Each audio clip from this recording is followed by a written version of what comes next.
السلام عليكم ورحمة الله وبركاته.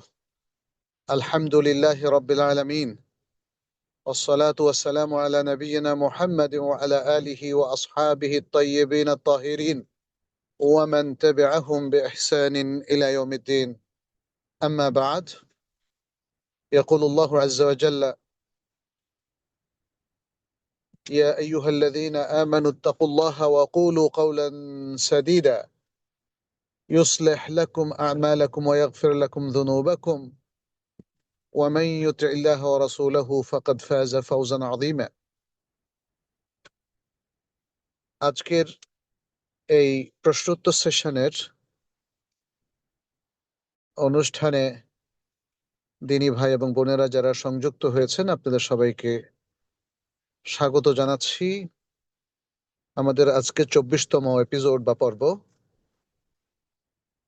আপনাদের অনেকগুলো প্রশ্ন আমাদের কাছে এসেছে। আমি একটা একটা করে প্রশ্ন উপস্থাপন করছি এবং সেগুলোর শরিয়ত ভিত্তিক উত্তর দেওয়ার জন্য সর্বাত্মক চেষ্টা করব ইনশাআল্লাহ।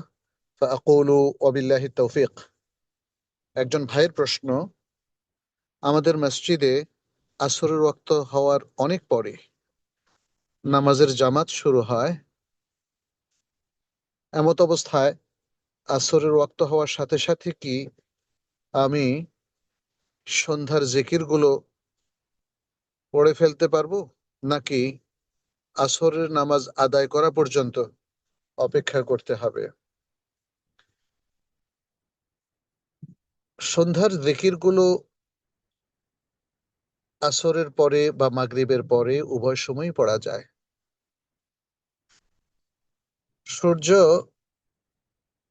যখন দ্বিপ্রহরের পরে হেলে পড়ে এবং যখন আসর ওয়াক্ত শুরু হয়, আউয়াল ওয়াক্তে আসর পড়াটাই উত্তম, যদিও অনেকে দেরি করে পড়েন। আসর সালাত পড়ার পরপরই আপনি ফরজ ফরজ সালাতের পরে যে দোয়াগুলো আছে, আদকারগুলো আছে, সেগুলো পড়বেন। তারপরে আপনি সন্ধ্যার জিকিরগুলো পড়তে পারেন। তো এটা নামাজের পর পড়তে হবে এমন কোনো জরুরত নেই। আপনার যেহেতু প্রশ্নটা আছে নামাজের আগেও পড়া যাবে কিনা আসরের ওয়াক্ত হওয়ার পরে, উত্তর হচ্ছে হ্যাঁ, পড়া যাবে। তবে অনেক আমলের ক্ষেত্রে আমরা নামাজের পরে নবী সাল্লাল্লাহু আলাইহি ওয়াসাল্লামকেও আমল করতে দেখি। যেমন তিনি এহরামের আমলটা করেছিলেন বীরে আলী থেকে। সেটা অনেক সময় আহ তিনি যখন ওমরায় গিয়েছেন, হজে গিয়েছেন,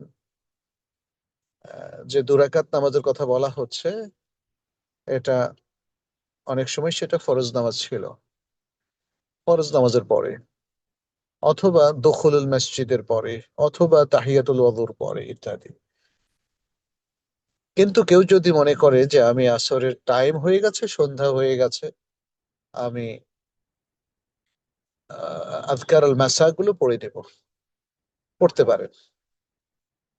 আবার যদি কেউ ভুলে যান আসরের টাইমে, আসরের নামাজের পরে কিংবা আগে পড়তে, মাগরিবের পরেও পড়ে নিতে পারেন। মাগরিবের পরেও তার মনে নাই, তাহলে মাগরিবের 1 ঘন্টা আধা ঘন্টা পরেও পড়তে পারেন, যেন মিস না হয় সেটা খেয়াল রাখলে বেটার।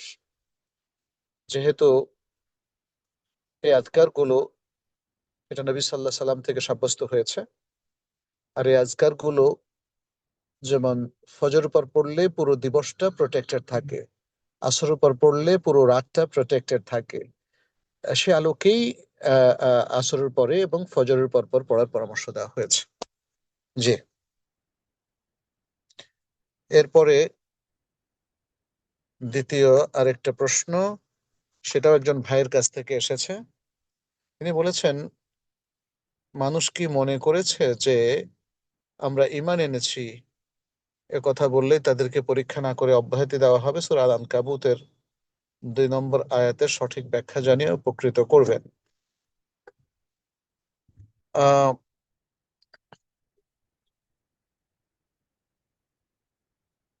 ফিতনা হচ্ছে ট্রায়াল। আল্লাহ সুবহানাহু ওয়া তাআলা আসলে সার্বক্ষণিক একটা পরীক্ষার মধ্যে কিন্তু আমাদেরকে রেখে দিয়েছেন। কারণ তিনি নফস থেকে তো আমাদেরকে বিচ্ছিন্ন করেন নাই। ইন্নান নাফসা লাআম্মারাতুম বিসসু, নফসে আম্মারা, এটা আমাদের প্রায় সবার সাথে আছে। যে কারণে যে কোনো ভালো মানুষও মুহূর্তে খারাপ কাজ করে বসে। জেদ, হিংসা, বিদ্বেষ, হানাহানি ইত্যাদি নানা ধরনের কলুষিত কাজ অনেক ভালো মানুষের থেকেও সদের হয়। অনেক বিশ্বাসী মানুষও কিন্তু খারাপ কাজ করে। মানুষ সার্বক্ষণিকভাবে ভালো হয়ে যাওয়া কখনোই সম্ভব নয়। মৃত্যুর আগ পর্যন্ত সে ট্রায়ালের মধ্যে আছে, সে পরীক্ষার মধ্যে আছে। অতএব আহ মানে এখানে যে কথাটা বলা হয়েছে যে আমরা যদি ইমান এবং ইমানের ফলাফলকে সংক্ষিপ্তভাবে দেখতে চাই, সেটা সঠিক নয়। ইমান এনেছি, আমার আর কোনো কাজ নাই, বিষয়টা এমন নয়। ইমান দিয়ে তো আপনি মুসলিম হলেন, ইমান আনার মধ্য দিয়ে আপনি আল্লাহর একজন নৈকট্যপ্রাপ্ত বান্দায় পরিণত হলেন, আল্লাহর আহ্বানকে কবুল করলেন, আল্লাহর মানে আহ, আহ, আহ, এমন বান্দায় পরিণত হলেন যাদের আমল এখন কবুল হতে পারে, কারণ ইমান ছাড়া কারো আমল কবুল হবে না। তাহলে ইমানের পরে আমাদের অনেক কাজ বাকি থেকে যায়, সেটা হচ্ছে ইবাদত। আল্লাহ সুবহানাহু ওয়া তাআলা তার প্রিয় বান্দা মুহাম্মদ সাল্লাল্লাহু আলাইহি ওয়াসাল্লামকে বলছেন, ওয়া'বুদ রাব্বাকা হাত্তা ইয়াতিয়াকাল ইয়াকিন। আর ইয়াকিন আসা পর্যন্ত, অর্থাৎ মৃত্যু আসা পর্যন্ত তোমার রবের ইবাদত করেই যাও। তাহলে আপনার ট্রায়াল আসলে সেখানেই। হজ করেছেন, পাপমুক্ত হয়েছেন, হজের পরেই ট্রায়ালটা শুরু হয়। হজের পরেই আসল পরীক্ষা, হজটা আসল পরীক্ষা নয়।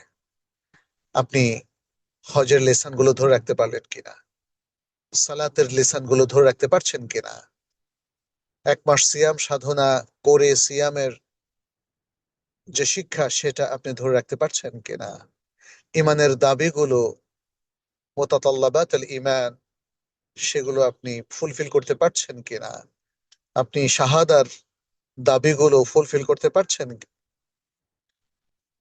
তো এটা লাইফ লং একটা সফর, এবং সফরের প্রতি পদে পদে আপনি ট্রায়ালের মুখোমুখি হবেন, ফিতনার মুখোমুখি হবেন।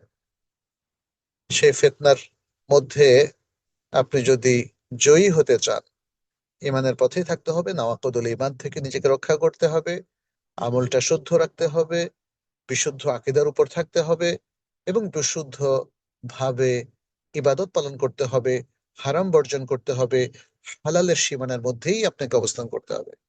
ব্যাস, এটাই। কিন্তু পরীক্ষা না করে কোনো আপনি ইমান এনেছেন বলেই আপনাকে নাজাত দিয়ে দেওয়া হবে, অব্যাহতি দিয়ে দেওয়া হবে, এমনটা না। প্রতি মুহূর্তে ট্রায়াল জারি থাকবে। অতএব আপনি ইমান আনার পরে নিশ্চিন্ত থাকার কোনো সুযোগ নেই, মূলত আয়াতের বক্তব্য হচ্ছে সেটাই। বারাকাল্লাহ ফিকুম। আমরা এরপরের প্রশ্নে যাচ্ছি, একজন বোনের প্রশ্ন। তিনি বলেছেন, আমার বড় ভাই আছে, বিবাহিত, সে হারাম ইনকাম করে, যদিও আমরা পরিবারের কেউ জিজ্ঞেস করলে বলে না, তার হারাম ইনকাম কি এটা বলে না। আমরা তার ব্যবসার মাধ্যম সম্পর্কে খুব একটা বুঝি না, তাই তাকে জিজ্ঞেস করলে সে ঠিক মতো বলবেও না। কিন্তু আমরা বেশ কিছু নির্ভরযোগ্য মাধ্যমে জানতে পেরেছি যে তার ইনকামে হারাম আছে।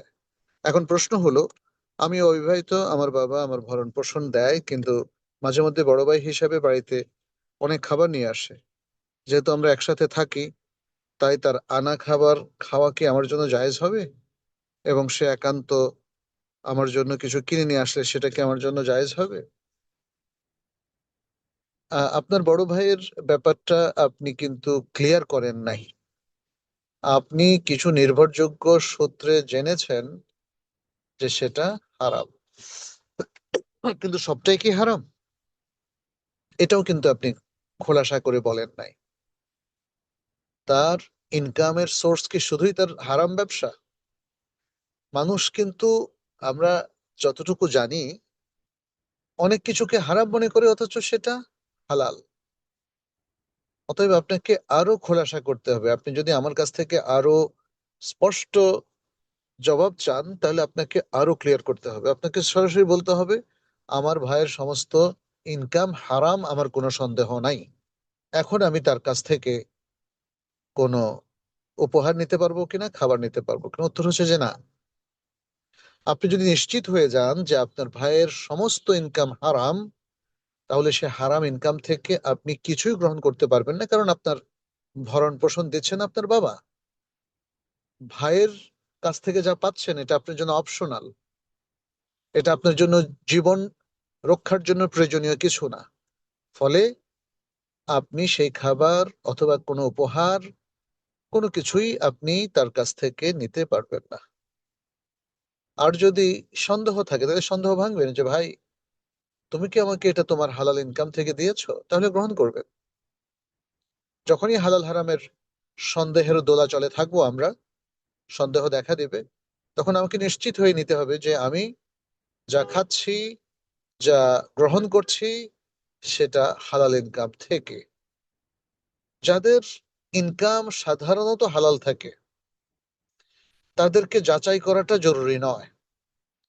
তাদেরকে যাচাই করাটা জরুরি নয়। কিন্তু যাদের ইনকামটা হারাম হালাল মিক্স থাকে, তাদেরকে যাচাই করতে হবে। আর যারা পুরোটাই হারাম ইনকাম থেকে আপনাকে দিচ্ছেন, আপনি নিশ্চিত, তাহলে তাদের কোনো কিছুই গ্রহণযোগ্য হবে না। যে আমরা এরপরের প্রশ্নে যাই।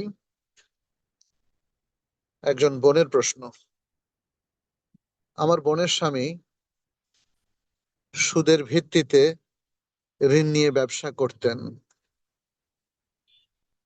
আমি সুদের ভয়াবহতা সম্পর্কে আমার বোনকে বুঝিয়ে তার স্বামীকে এ বিষয়ে সতর্ক করি বা সতর্ক হওয়ার জন্য বলি। পরে তিনি বলেছেন যে ভবিষ্যতে আর সুদের ঋণ নেবেন না।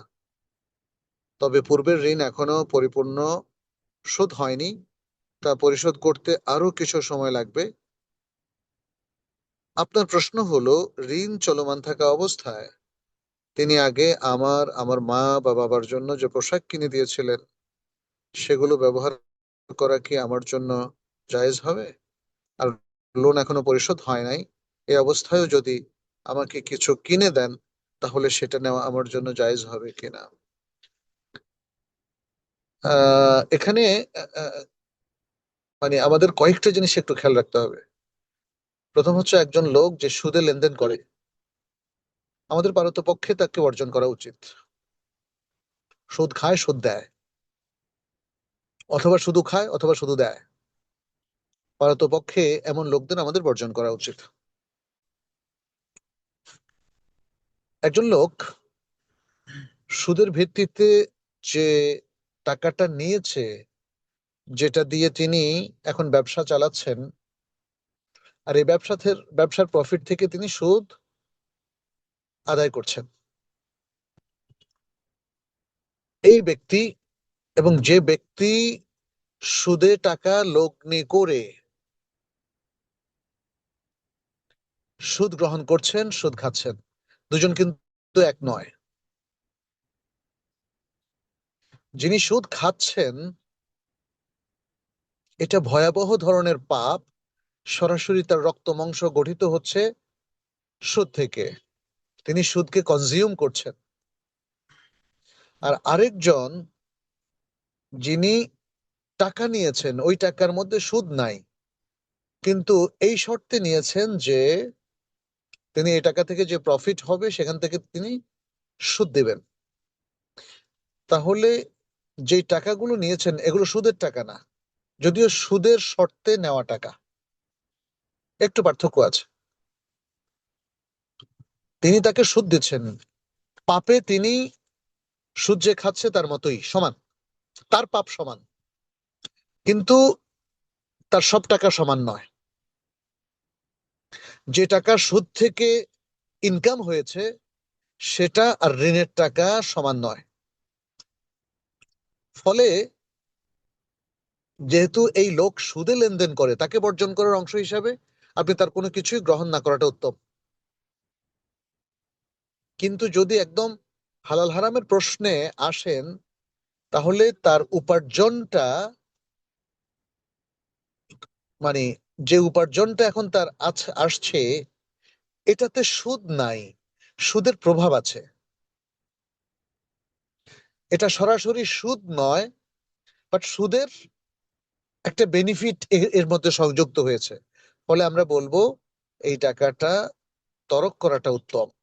তবে সুদের টাকাটা তরক করাটা ফরজ, ওটা তরক করতেই হবে।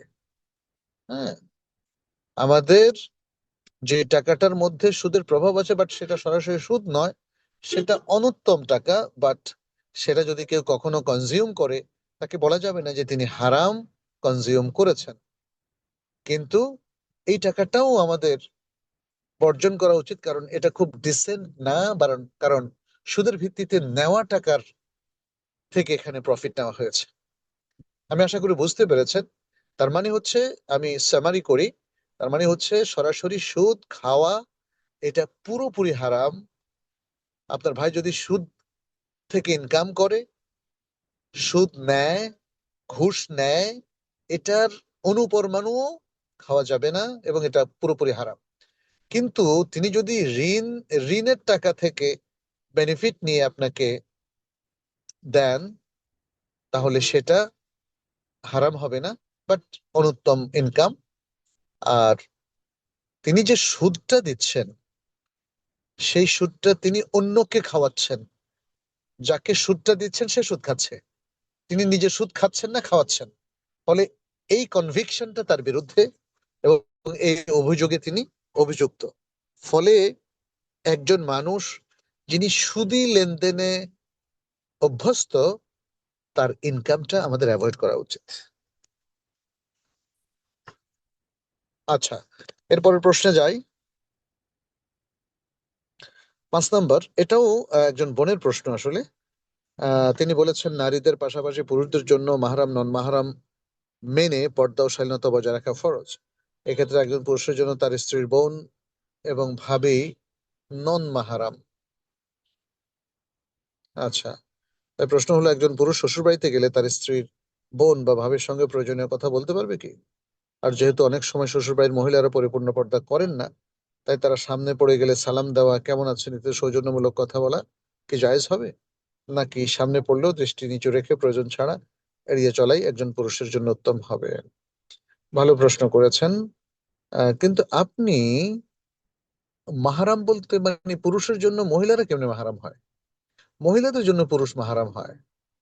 হ্যাঁ, মহিলাদের জন্য পুরুষ মাহারাম হয়, মহিলারা পুরুষের জন্য মাহারাম না। বুঝতে পেরেছেন? আপনি এতটুকু বলবেন যে নন মাহারামের সাথে মহিলাদের কুশল বিনিময়, কিংবা শ্বশুর বাড়িতে সালাম বিনিময়, কিংবা হঠাৎ করে সামনে পড়ে গেলে হ্যাঁ কথা বলা, এগুলোকে জায়েজ কিনা? নন মাহারামদের সাথে পর্দা করা জরুরি। আপনি এখানে মহিলাকে নন মাহারাম বলে পুরুষের উপর পর্দা ফরজ করে দিয়েছেন। পুরুষের পর্দা তো, সে বোরকা পরবে না তো। আপনি কোন পর্দার কথা তাহলে বললেন? আপনি চোখ চোখের দৃষ্টি নামিয়ে রাখা, এটা তো সবসময় সব সব জায়গায় দিয়ে করতে হবে, এটা শুধু শ্বশুর বাড়িতে না। হম, পুরুষরা কোনো বেপর্দা নারীর দিকে তাকাবে না, এটাই শরিয়ার বিধান। এখন শ্বশুর বাড়িতে গিয়ে যখন শালী বা অন্যদের সাথে তার আহ, কুশল বিনিময় হয়, সেটা পর্দার আড়াল থেকে হতে কোনো অসুবিধা নাই। আপনি এটাও পছন্দ করছেন না, কারণ এটা একটা হয়তো গায়রাত, আপনার মধ্যে একটা বিষয় থাকে যে আমার বোনের সাথে আমার স্বামী কোনো কথাই বলতে পারবে না। হ্যাঁ, সেটা উত্তম, বিনা প্রয়োজনে কেন কথা বলবে? কোনো গল্প করা, আড্ডা দেওয়া, পর্দা করেও আড্ডা দেওয়া জায়েজ হবে না। কিন্তু কুশল বিনিময় তো করতে পারে। অনেকে দুলাভাই বলে, অনেকে ভাই বলে। যে ভাইয়া, ভাইয়া বলাটা বেটার আসলে দুলাভাই বলা থেকে। দুলা আবার ভাই, তো মানে এটার মধ্যে একটা ভাষাগত ত্রুটিও আছে, দুলা ভাই। হ্যাঁ, উনি তো দুলা না, উনি তো বোনের দুলা, আমার আমার তো দুলা না, তাই না? তাহলে আমি কেন দুলা ভাই বলবো? আমি ভাই বলবো, ভাইয়া বলবো। তাহলে ভাইয়া আপনি কেমন আছেন পর্দার আড়াল থেকে জিজ্ঞেস করা যেতে পারে। সেক্ষেত্রে ভাষার দূরত্ব, আলাপের দূরত্ব বজায় রাখতে হবে। আলাপচারিতা যেন কখনো দুলাভাই এবং শালীর মধ্যে একটা অস্বাভাবিক বা ভিন্ন ধরনের ইন্টিমেসি তৈরি না করে, এটা খেয়াল রাখতে হবে। কাজিন যারা আছে, স্ত্রীর কাজিনদের সাথে আলাপচারিতা যেন তাদের প্রতি একটা বিশেষ আগ্রহ তৈরি না করে। হ্যাঁ, আলাপচারিতার মধ্যে যে একদিন আসেন আমরা রেস্টুরেন্টে যাই, এই টাইপের কোনো বক্তব্য থাকতে পারবে না। নিছক আত্মীয় স্বজনের কিছু খোঁজ খবর নেওয়া। আর টোনটা অনেকটাই, যদিও ঘরোয়া টোন, বাট মানে ওয়ান কাইন্ড অফ অফিসিয়াল টোনও যেন থাকে। কারণ পুরুষদেরকে যখন খুবই আন্তরিক এবং ইনিয়ে বিনিয়ে কথা বলা হবে, তখন পুরুষরা প্রশ্রয় পেয়ে যায় এবং ভাবে যে নারীটা বোধ হয় আমার সাথে একটু আড্ডা দিতে চাচ্ছে, মজা করে কথা বলতে চাচ্ছে, এবং এরপর থেকে অবৈধ প্রণয় শুরু হয়ে যায়। অতএব এই জায়গাগুলো আমাদের খুবই পরিচ্ছন্ন রাখতে হবে। শালীকে বোনের দৃষ্টিতেই দেখবেন, কিন্তু যেহেতু সে আপন বোন নয়, অতএব তার সাথে পর্দা রাখতেই হবে। বোনের দৃষ্টিতে দেখে যদি বলে যে সে তো আমার বোন, অতএব বসো একসাথে বসি, গল্প করি, এটা হবে না।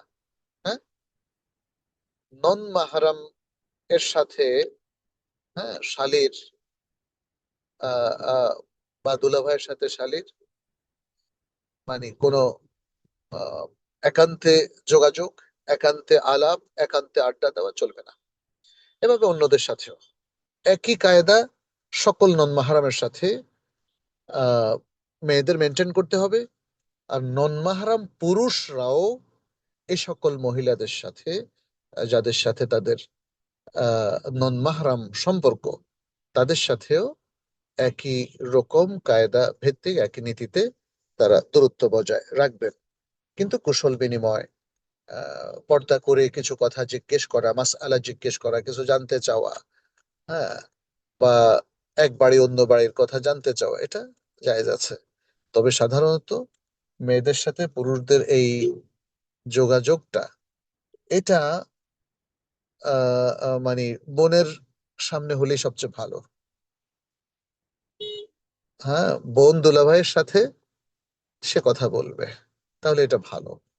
সবসময় শয়তান আমাদের প্রকাশ্য শত্রু, এটা মনে রাখতে হবে।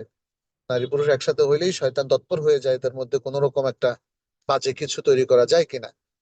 ফলে ওই ব্যাপারে আমাদের প্রত্যেক নন মাহারামকে, প্রত্যেক মহিলাকে, প্রত্যেক আত্মীয় স্বজনকে খুবই সতর্ক থাকতে হবে। আর আজকের এই ফিতনার যুগে প্রবলেম কিন্তু অনেক বেশি, প্রবলেম অনেক বেশি।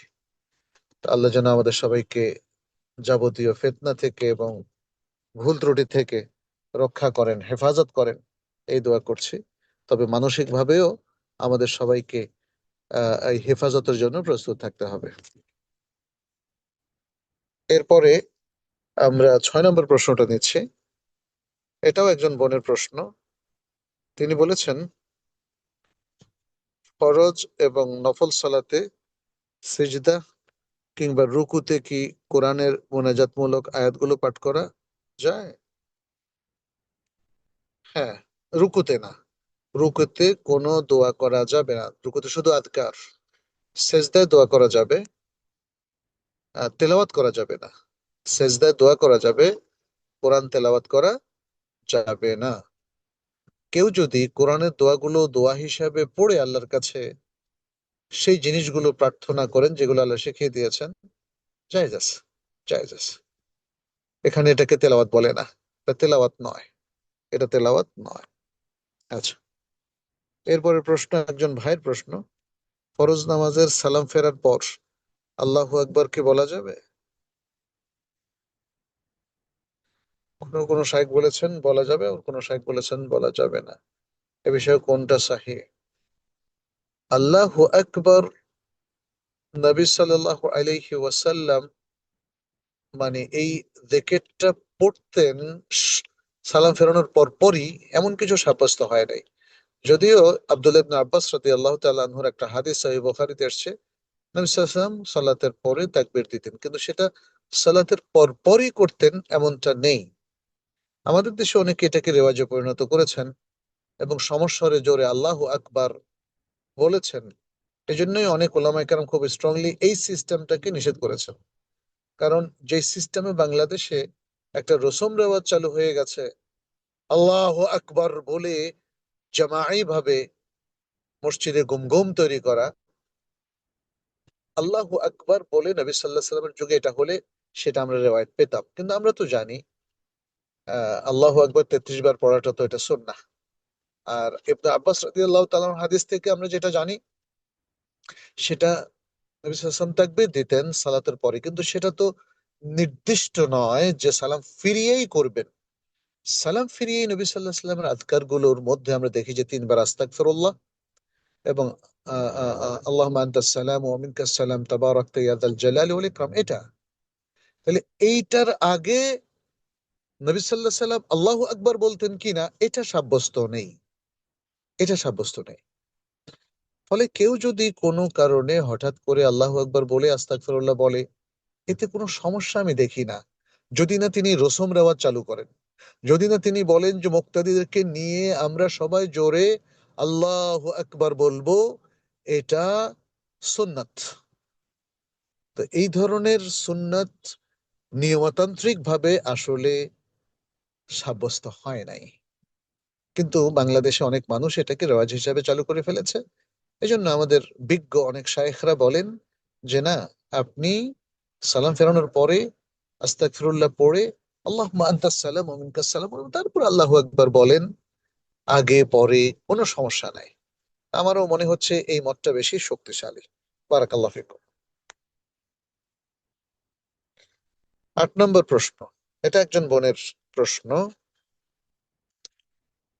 তিনি বলেছেন, মুসলিমরা যদি অমুসলিম দেশে বসবাস করে এবং কোরআন ও সুন্নাহ মেনে জীবনযাপন করে, তবে কি তারা জান্নাতের আশা করতে পারে? এছাড়া কোরআন ও সুন্নাহ অনুযায়ী অমুসলিম দেশে বসবাস করা কি জায়েজ? এখন অমুসলিম দেশে বসবাস করতে সাধারণত আহ নিষেধ করা হয়।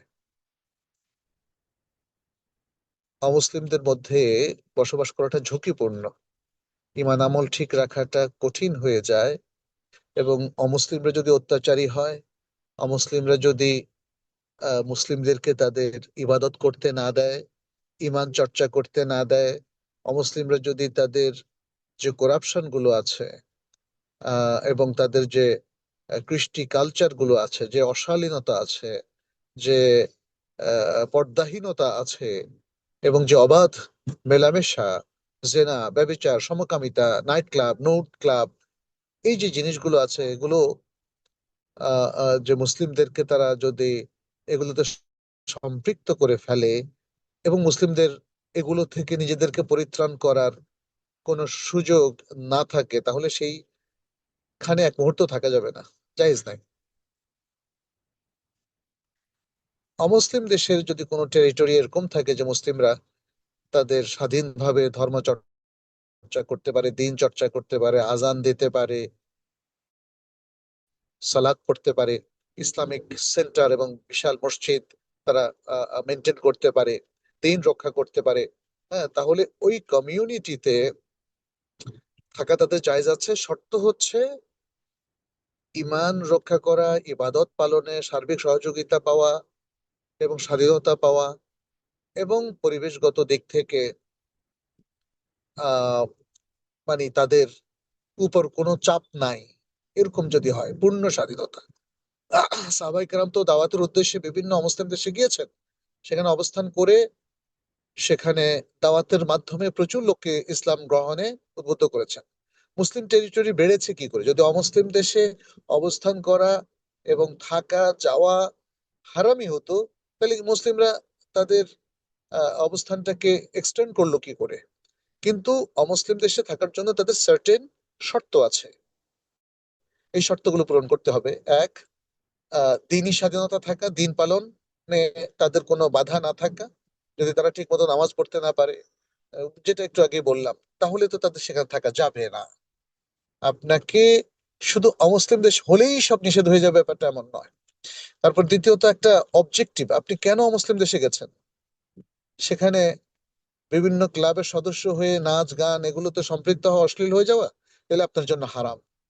কিন্তু আপনি যদি দাওয়াতি উদ্দেশ্যে যান এবং মুসলিমদেরকে সেখানে সাপোর্ট দিতে যান, অথবা মুসলিম দেশের প্রতিনিধি হয়ে আপনাকে সেখানে প্রেরণ করা হয়, হ্যাঁ, অথবা আপনি রেয়ার কোনো সাবজেক্ট সেখানে পড়তে যান যেটা মুসলিম দেশে অর্জন করা সম্ভব না, অথচ মুসলিম উম্মার জন্য এই জ্ঞানটা দরকার, ইত্যাদি নানা কারণে কিন্তু আপনি অমুসলিম দেশে যেতে পারেন, থাকতে পারেন।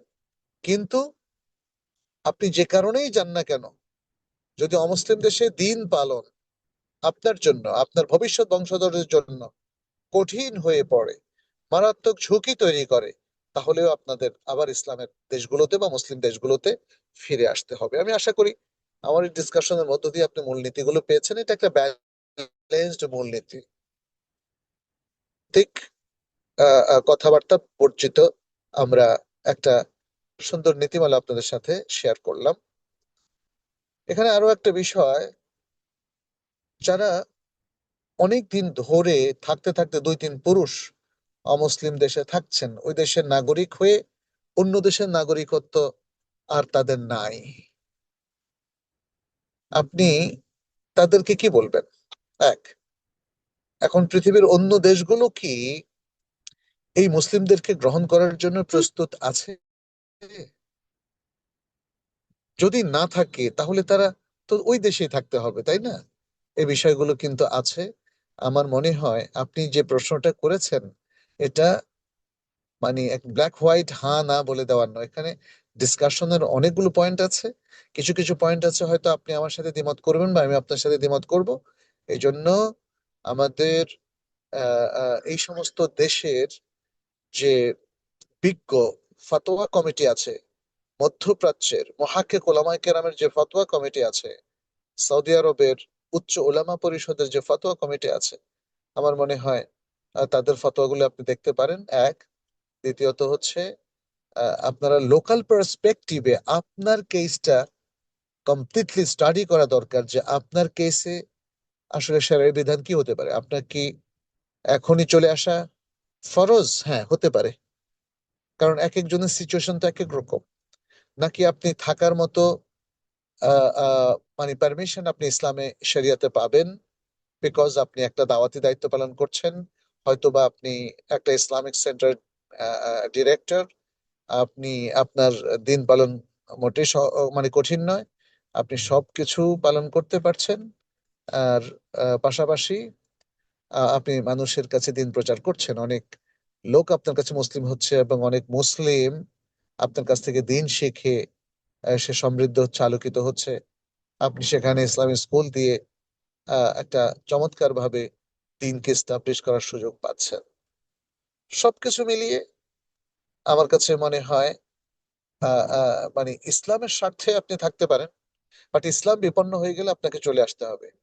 এখন আজকের যুগে আমরা যতটুকু স্টাডি করেছি, দেখেছি, আপনি নিজেকে যদি প্রোটেক্ট করতে পারেন, কিন্তু আপনার সন্তানকে, পরবর্তী প্রজন্মকে প্রোটেক্ট করাটা মনে হয় খুব চ্যালেঞ্জিং হয়ে গেছে। বিশেষ করে অমুসলিম দেশগুলোতে এখন জেনা ব্যভিচার আগের তুলনায় অনেক বেড়েছে, বিবাহ প্রায় শূন্যের কোঠায় চলে এসেছে, মানুষ লিভ টুগেদার করছে, অবাধ মেলামেশা করছে, এমনকি যৌন বিকৃতি এবং সমকামিতার মতো ভয়াবহ অপরাধগুলো, যেটা ইসলাম কোনো কালে, কোনো দিন, কোনো মুহূর্তের জন্য বৈধ করেনি, সেই সমস্ত জিনিসগুলো বৈধ হয়ে যাওয়ার পরে আমাদের নেক্সট প্রজন্মের জন্য মারাত্মক ঝুঁকি তৈরি হয়েছে।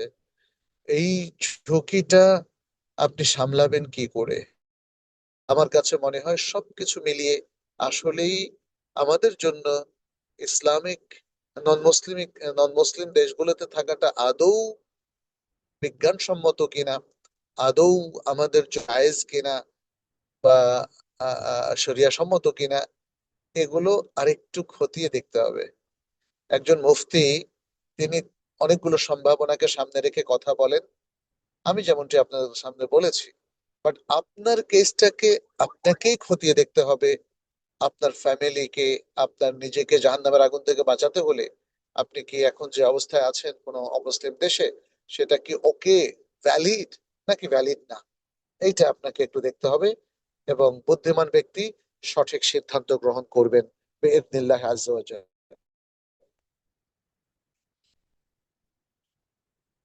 আচ্ছা, এর পরের প্রশ্নে যাই আমরা।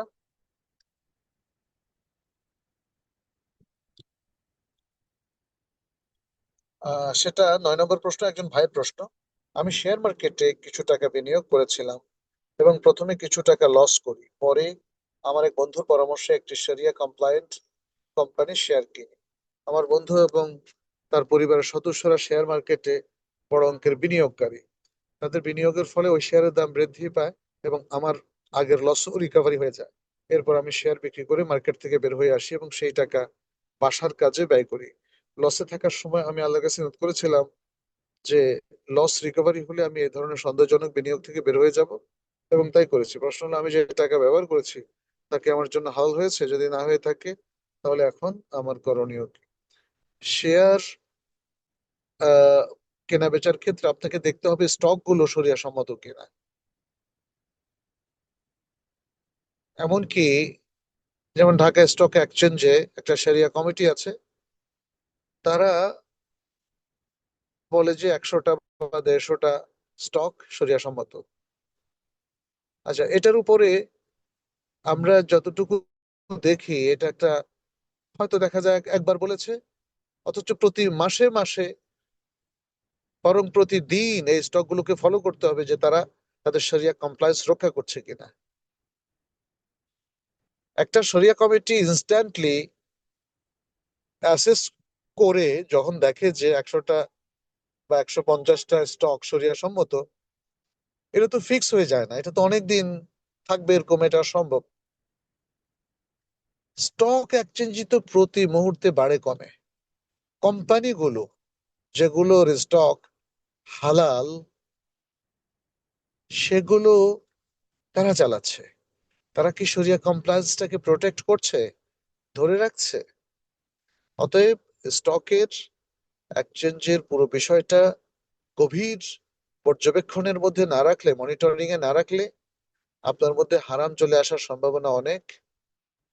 আপনি শরিয়া সম্মত স্টক গুলো যদি কিনে সেখান থেকে আগের লস আপনি মিটিয়ে ফেলেন, তাহলে এটা জায়েজ আছে।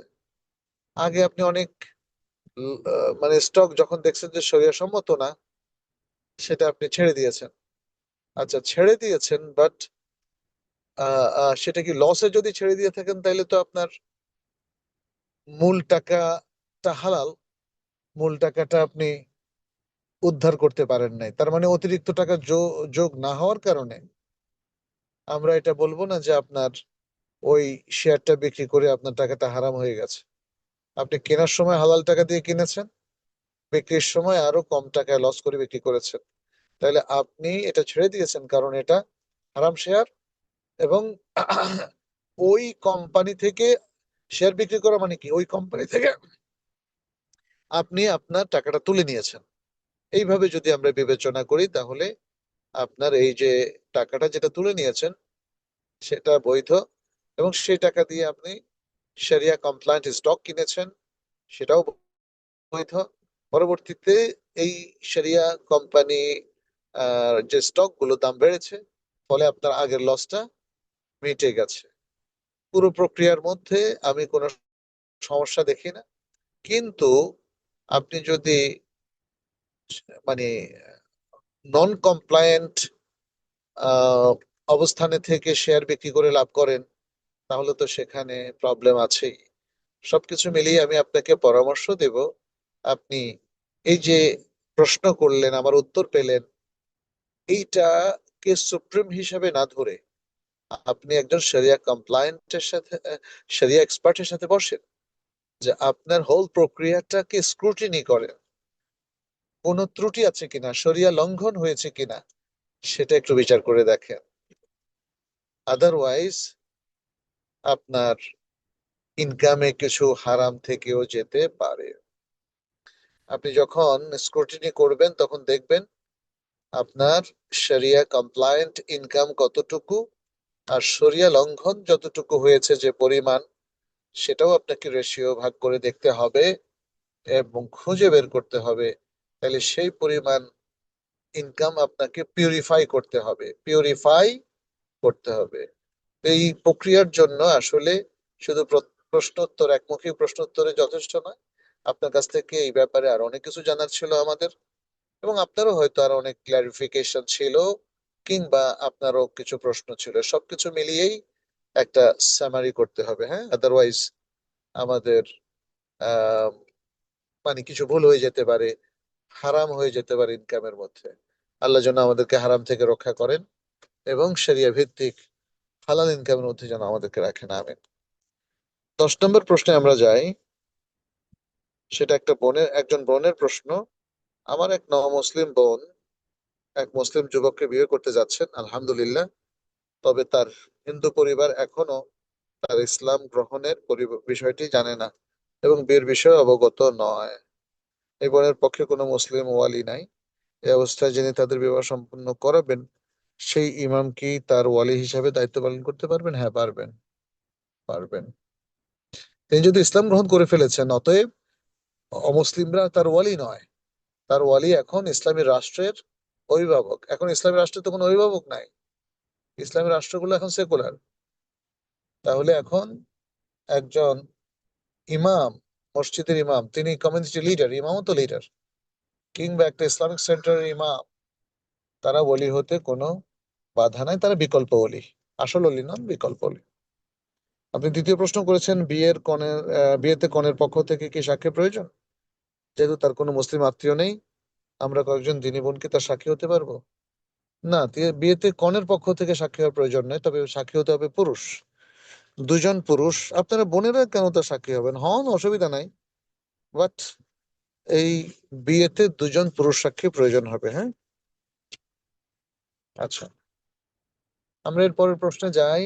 ও, আপনি 3 নম্বর প্রশ্ন করেছেন। আমাদের এলাকায়, পশ্চিমবঙ্গ, ভারত, ধর্মীয় সংবেদনশীলতার কারণে এই মুসলিম বোনের বিয়ে সরাসরি ফিজিক্যালি সম্পন্ন করার ক্ষেত্রে নিরাপত্তাজনিত ঝুঁকি আছে। তাই বিয়েটি অনলাইনে ইজাব কবুলের মাধ্যমে সম্পন্ন করার পরিকল্পনা করা হয়েছে। এভাবে অনলাইন বিয়ে সম্পন্ন করা কি শরীয়তসম্মত জায়েজ হবে? হ্যাঁ, হতে পারে, যদি অনলাইনের ব্যাপারটা কারসাজি না হয় এবং এটা ট্রাস্টওয়ার্দি হয়। এখন তো অনলাইন মানে একদম ভিডিও কলের মাধ্যমে হতে পারে, সরাসরি দেখা যায়, বোঝা যায়, ফলে ধোকার সম্ভাবনা নাই। তবে মেয়েদের পর্দা নিশ্চিত করতে হবে, যাতে এই ভিডিও কলের মধ্যে মেয়েরা বেপর্দা না হয়। আচ্ছা, আর একজন বোনের প্রশ্ন বলেছেন, আমরা জানি যে আল্লাহ ছাড়া অন্য কারো নামে কসম করা শিরক। কেউ রাগের বশবর্তী হয়ে বলে ফেলেছে, তোমার ছেলে মেয়ের কসম, তুমি আমার এই অনিষ্ট করবে না। এক্ষেত্রে কি ধরনের অপরাধ হয়েছে এবং কি কাফারা দিতে হবে? এক্ষেত্রে তওবা করতে হবে, এটা তো বড় শিরক হয়ে গেছে। হ্যাঁ, এটা এখানে তওবা করতে হবে, তওবা করলে আল্লাহ তাআলা শিরক থেকে তাকে ক্ষমা করবেন। একজন বোনের প্রশ্ন বলেছেন, আমি আমার স্বামীকে বলেছি, তুমি যদি আমাকে এক তালাক দিয়ে দিয়ে দিতে তাহলে ভালো হতো, পরে আবার বিয়ে করতাম। আমার স্বামী একথা শুনে চুপ ছিলেন, তিনি কোনো উত্তর দেননি। প্রশ্ন হলো, আমার এই কথা বলার কারণে বা আমার স্বামীর কোনো উত্তর না দিয়ে চুপ থাকায় কি তালাক হয়ে গেছে? না, তালাক হয়নি। পরবর্তী প্রশ্ন, একজন বোনের প্রশ্ন, আমি একজন প্রাথমিক বিদ্যালয় শিক্ষক। বর্তমানে বিদ্যালয় শিক্ষার্থীদের স্কুল ফিডিং কার্যক্রম চালু আছে। প্রতিদিন ডিম, দুধ, বিস্কুট, কলা ও বনরুটি শিডিউল করে শিক্ষার্থীদেরকে সমানভাবে বন্টন করার পরেও কিছু খাবার থাকে, সেগুলো কি আমরা খেতে পারবো? মানে বন্টন করার পরে খাবার থাকে, কিভাবে খেতে পারবেন? আপনার অথরিটি কি?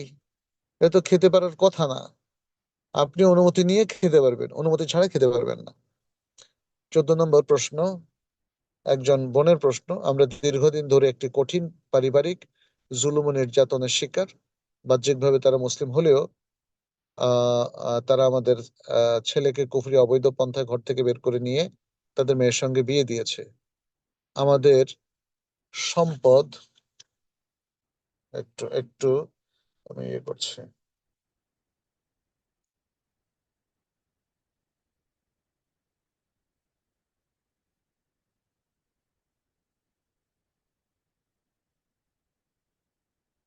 আচ্ছা, আমার কথা কি শোনা যাচ্ছে? জি শেখ, কথা শোনা শোনা যাচ্ছে। যাচ্ছে? জি শেখ, শোনা যাচ্ছে। জি। আচ্ছা, আহ, বলেছেন যে আমরা দীর্ঘদিন ধরে আহ, একটি পারিবারিক জুলুম ও নির্যাতনের শিকার।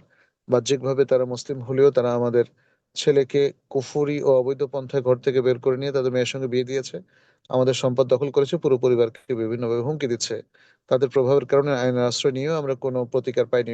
প্রশ্ন হলো, এমন জালিমের বিরুদ্ধে তাদের ধ্বংস ও শাস্তির জন্য বদদোয়া করা কি জায়েজ? যদিও বাহ্যিকভাবে তারা মুসলিম, এই অবস্থা আমাদের করণীয় কি? জালিমের বিরুদ্ধে তো আপনার তার জুলুম পরিমাণ বদদোয়া করা জায়েজ আছে, হ্যাঁ।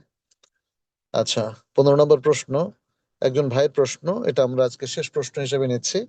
আন্তর্জাতিক ক্রিকেট ফুটবলে জুয়া বা অন্যান্য শারঈ আপত্তি থাকার কারণে তা হারাম বলা হয়, তাহলে কিছু দিনদার ও সালাফি মনোভাবাপন্ন ক্রিকেটাররা কেন সেখানে খেলেন? আর যদি খেলাটা হারাম বা সময় নষ্টের অন্তর্ভুক্ত হয়, তাহলে তাদের খেলা দেখাও কি সময় নষ্ট না জায়েজ হবে? এই যে আন্তর্জাতিক ফুটবল বা ক্রিকেট যেখানে জুয়া আছে, জুয়া ছাড়াও এটাকে একটা প্রফেশনাল বলা হয়, পেশাদার খেলা ইসলামে জায়েজ নাই। সেটা যেই খেলেন না কেন, এটা কোন পন্থী লোকেরা খেলে, মানে হানাফি, হাম্বলি, সালাফি, মানে কোনজন খেললে জায়েজ হবে আর কোনজন খেললে হারাম হবে, এর মধ্যে কোনো আসলে পার্থক্য নাই। যেই খেলুক, এই খেলাটা শরিয়া সম্মত নয়। আল্লাহ তাআলা আলাম। আল্লাহ সুবহানাহু ওয়া তাআলা আমাদেরকে বোঝার তৌফিক দান করুন। আর প্রিয় ভাইয়েরা, বোনেরা, আমার পক্ষ থেকে আপনাদের প্রতি আরেকটা একটা আবেদন আছে। সেটি হচ্ছে, আপনারা অধিকাংশই, আমি যতটুকু জানি, আমাদের সাথে সম্পৃক্ত আছেন আমাদের কমিউনিটিতে, আমাদের ইমাম বুখারী ট্রাস্টের মেম্বারও হয়ে গেছেন অনেকে। যারা হননি তাদেরকে আমি আহ্বান জানাচ্ছি মেম্বার হওয়ার জন্য। আমরা অনেক ভালো ভালো কাজ করার চেষ্টা করছি, এবছর অনেকগুলো কোরবানি হয়েছে আলহামদুলিল্লাহ। দেশের প্রত্যন্ত অঞ্চলে আমরা মানুষকে খাওয়ানোর সুযোগ লাভ করেছি। আমরা অসুস্থ লোকদেরও কিছু সেবা, স্বাস্থ্য সেবা দেওয়ার চেষ্টা করছি। আমরা কিছু বৃত্তি দিচ্ছি দরিদ্র মেধাবী ছাত্রদেরকে। সেখানে জাকাত এবং সাদাকা দুটোই ব্যয় করছি। আমরা স্টুডেন্টদেরকে স্টাইপেন্ড দিচ্ছি। এভাবে অনেক ভালো ভালো কাজ করছি। আর আমাদের চলমান দুটো ওয়াকফ প্রজেক্ট আপনারা জানেন, একটা হলো ইমাম বুখারী জামে মসজিদ কমপ্লেক্স, এবং আরেকটা হলো আমাদের একাডেমিক বিল্ডিং, ইমাম বুখারী ট্রাস্টের একাডেমিক বিল্ডিং, যেখানে আমাদের মাদ্রাসা, আমাদের কুল্লিয়া, আমাদের টিচার্স ট্রেনিং, আমাদের ইমাম এবং খতিব ট্রেনিং সেন্টার, আমাদের অ্যারাবিক ইনস্টিটিউট, আমাদের সিরা এবং সুন্না ইনস্টিটিউট, এরকম আরো অনেকগুলো মানে রিসার্চ ইনস্টিটিউট আমরা গড়ে তুলেছি। সেখানে আমরা অ্যাকোমোডেট করবো ইনশাল্লাহ। আমাদের ফাউন্ডেশনের কাজ চলছে একাডেমিক ভবনের 26 কাঠার উপরে, অনেক বড়, আপনারা জানেন। আর 14 কাঠার উপরে আমরা আমাদের মসজিদ তৈরি করছি। তো এ দুটোই হবে আমাদের ওয়াকফ বিশাল প্রজেক্ট, হ্যাঁ, অনেক বড় প্রজেক্ট। তা আপনারা আপনাদের আপনাদের সম্পদ এবং আপনাদের ওয়াকফ তে অংশগ্রহণ করা, সাদাকা জারিয়াতে অংশগ্রহণ করার আমরা আহ্বান জানাচ্ছি। আমরা দোয়া করি আল্লাহ যেন আমাদের সকল প্রচেষ্টাকে সফল করেন, আপনাদেরকে, আমাদেরকে সবাইকে হেদায়েতের উপর রাখেন, এবং আমরা সকলে মিলে এই দেশটার জন্য, এই মুসলিম উম্মার জন্য, এদেশের মুসলিমদের জন্য এবং নাগরিকদের জন্য আমরা ভালো কিছু করে তুলবো। আল্লাহ যেন আমাদের সবাইকে তৌফিক দেন। আপনারা দোয়া করবেন, আমরা আপনাদের সবার জন্য দোয়া করছি। আল্লাহ আপনাদের বারাকা দিন, স্বাস্থ্যে বারাকা দিন, মেন্টাল হেলথে বারাকা দিন, ফিজিক্যাল হেলথে বারাকা দিন, সন্তান সন্ততি এবং আপনাদের ইনকামের মধ্যে আল্লাহ বারাকা দিন, আমাদের দেশের মধ্যে আল্লাহ বারাকা দিন। দেশ থেকে আজাব গজব এবং সবকিছু আল্লাহ তুলে নিন। আল্লাহুম্মা আমিন ইয়া রাব্বাল আলামিন। اللهم تقبل منا انك انت السميع العليم وتب علينا انك انت التواب الرحيم. سبحان ربك رب العزة عما يصفون وسلام على المرسلين. سبحانك اللهم وبحمدك أشهد أن لا إله إلا أنت أستغفرك وأتوب إليك. والسلام عليكم ورحمة الله وبركاته.